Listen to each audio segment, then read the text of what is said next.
దేవుని పైన నీకు విశ్వాసం ఉందా? ఆ విశ్వాసం ఎంతవరకు ఉంది? ఎందుకంటే అందరికీ ఉంటుంది. దేవుని పైన విశ్వాసం అందరికీ ఉంటుంది.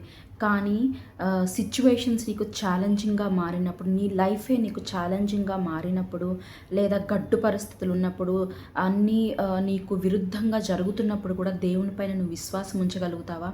ఆయన ఆయన కోసం నిలబడుతున్నా నీకు వ్యతిరేకత వస్తున్నప్పుడు, నీకు బాధలు, కృంగుదల వస్తున్నప్పుడు కూడా నువ్వు ఆయన పైన విశ్వాసం ఉంచగలుగుతావా? ఎందుకంటే అట్టి విశ్వాసం ఉంచిన వారిని దేవుడు ఎంతో గొప్పగా ఆశీర్వదించాడు. దేవుడు వారికి ఎన్నో గొప్ప ఆశీర్వాదాలు ఇచ్చాడు. ఎందుకంటే మనం దానియేలును చూస్తాం. మనం ఆయన ఉన్న రోజుల్లో రాజైన దర్యావేషు ఒక శాసనం రాయించాడు. ఏమని? 30 డేస్ నన్ను తప్ప వేరే ఎవరిని మీరు మొక్కకూడదు, నేనే మీరు మ్రొక్కాలి అని చెప్పాడు.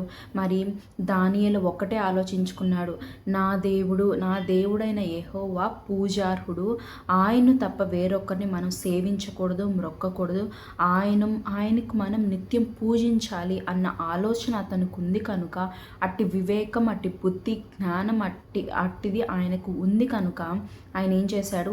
ఎట్టి శాసనం రాయబడిన తన గదిలోనికి వెళ్ళి ఒక్కమారు కాదు, శాసనం వచ్చింది కదా అని చెప్పేసి రోజుకు ఒక్కరోజే చేయలేదు, కానీ ఒక్క పూటే చేయలేదు, కానీ 3 పూట్ల యథావిధిగా ఆయన ఎలా చేస్తాడో యెరూషలేము తట్టు తిరిగి, ఆయన పరిశుద్ధ నామం తట్టు తిరిగి ఆయన ప్రార్థిస్తూ వచ్చాడు.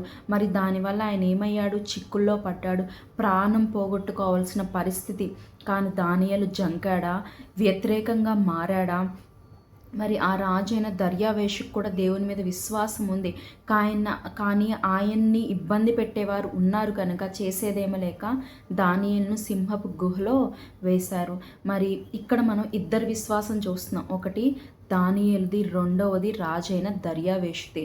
మరి మనం అందరం దానియేలు గురించి మాట్లాడుకుంటాం, కానీ రాజైన దర్యావేషు ఏం చేశాడు?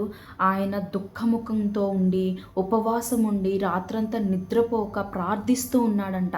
దానియేలు కొరకు నేను తప్పు చేశాను అన్న ఒక కృంగుదల్లో. మరి దేవుడు ఆయన విశ్వాసాన్ని ఆయన చెదరగొట్టాడా? దేవుడు జీవము కలిగిన దేవుని సేవకుడు అని దానియేలును ఆయన సంబోధించాడు. మరి ఆ జీవము కలిగిన దేవుడు రాజైన దర్యావేషు విశ్వాసాన్ని కొల్లగొట్టాడా? లేదు. ఆ దర్యావేషు నమ్మిన విధంగా, నేను జీవము కలిగిన దేవుడిని, నా బిడ్డలకు ఎట్టి సిచ్యువేషన్స్ వచ్చినా నేను వాటి నుంచి తప్పించగలను, సింహపు నోళ్ళని సైతం నేను మూయించగలను, ఎంత ఆకలిగా ఉన్నా, ఎంత కోరలతో అవి ఉన్నా నేను ప్రతి వాటి నోరుని నేను మూయించగలను నా బిడ్డల కోసం అని ఆయన విశ్వాసాన్ని దేవుడు రూఢిపరిచాడు. మరి దానియేలు విశ్వాసాన్ని రూఢిపరిచిన దేవుడు, రాజైన దర్యావేషు విశ్వాసాన్ని రూఢిపరిచిన దేవుడు నీ విశ్వాసాన్ని, నా విశ్వాసాన్ని రూఢిపరచడా?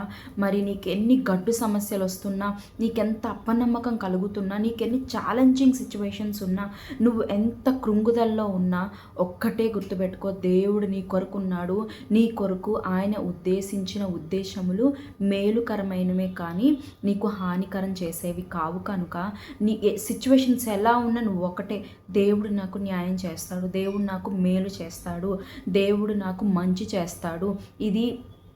ఈ రోగము నన్ను కబలించడానికి కాదు, ఈ రోగం గురించి నేను ఎటువంటి దుర్వార్త వినను, లేదా ఇంకా ఏదైనా సరే, ఎట్టి సిచ్యువేషన్స్ అయినా నువ్వు దేవుని మీద నమ్మకం ఉంటే చాలు, సిచ్యువేషన్ ఎట్లున్న నమ్మకం ఉంటే చాలు, దేవుడు తప్పక నీ విశ్వాసాన్ని రూఢిపరుస్తాడు. ఆ సిచ్యువేషన్స్ని టర్న్ అరౌండ్ చేస్తాడు, ఛాలెంజింగ్ సిచ్యువేషన్స్ నీకు ఫేవరబుల్గా చేస్తాడు. నీ విశ్వాసమే నిన్ను కాపాడుతుంది, నీ విశ్వాసమే నిన్ను స్వస్థపరుస్తుంది, నీ విశ్వాసమే నీకు న్యాయం తీరుస్తుంది, నీ విశ్వాసమే నిన్ను ఉన్నతంగా హెచ్చిస్తుంది. మరి దానియేలును హెచ్చించిన దేవుడు నిన్ను కూడా హెచ్చిస్తాడు. కేవలం నువ్వు చూపించవలసింది విశ్వాసము. ఒక ఆవగించేంత విశ్వాసం మహావృక్షమైనట్లు నీ విశ్వాసం కూడా చిన్నగా మొదలై గొప్పగా, అసలు ఏమి జరిగినా నీకు ఏదైనా దేవుడే ఉన్నాడన్న విశ్వాసం, ఆయనే చూసుకుంటాడన్న విశ్వాసం నీలో ఉంటే గొప్ప కార్యాలు చూస్తావు, ఉన్నత స్థితిలోకి వెళ్తావు. దేవుడిని ఆశీర్వదించును గాక. ఆమేన్.